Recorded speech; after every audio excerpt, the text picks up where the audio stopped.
À l'Ouest, rien de nouveau. Ça fait depuis 2018 que nous attendons une réponse du gouvernement et à aucun moment il n'a pu donner de réponse compte tenu qu'il n'y avait aucun permis d'exploitation de déposer au sein de ces services.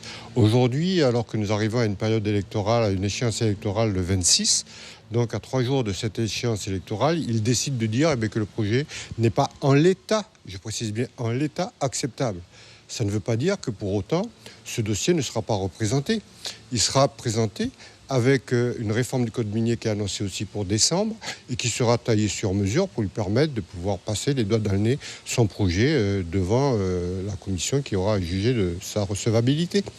Donc nous ne pouvons pas être d'accord avec cette attitude électoraliste qu'a le gouvernement pour pouvoir gagner des voix chez les écologistes. Il veut nous faire croire qu'il est soucieux de la biodiversité.